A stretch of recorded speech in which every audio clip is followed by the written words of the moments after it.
The most important thing to know about a Scrum Master is to recognize that the role is not the same as a project manager. The role isn't focused on defining a schedule, assigning tasks, and managing the work until it's done. The Scrum Master is only a manager in that this person is managing the Scrum process.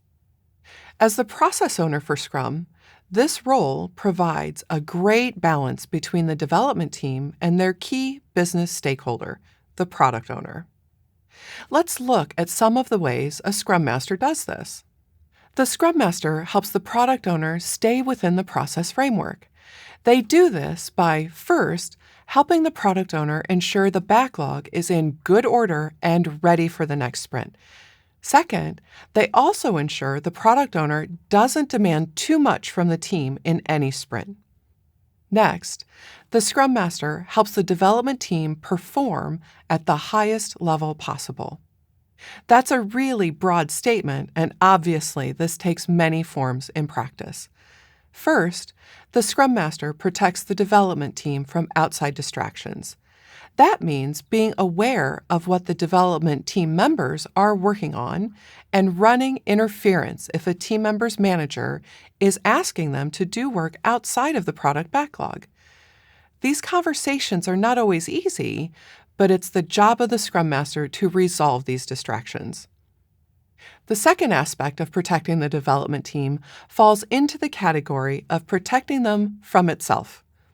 What I mean by this is that sometimes there will be pressure to overcommit to how much work the development team can do within a sprint. A key hallmark of the Agile Manifesto is that development teams strive to attain a sustainable pace. When a development team overcommits, they're outside the boundaries of Agile and Scrum. The Scrum Master will identify the signs of overcommitment and hold the development team accountable to right-sizing their sprint commitment. Third, the Scrum Master protects the development team from complacency. Sometimes, when development teams have been together for a while and they're feeling comfortable, they stop looking for ways to improve their activities and interactions. When this happens, the Scrum Master needs to help the development team identify further growth areas. Sometimes the development team can undercommit to sprints. This is another form of complacency. When the Scrum Master sees this behavior, it's their duty to push the development team to complete the most work they can with high quality.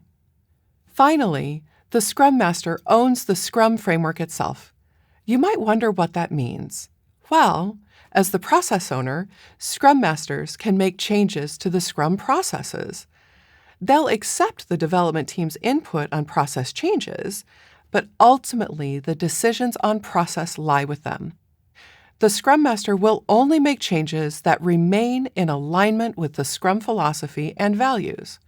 For example, I once had a development team that only wanted to hold sprint reviews with our customers every other sprint. I considered their request and declined to make the change. Why? Well, the change was a simple one to make.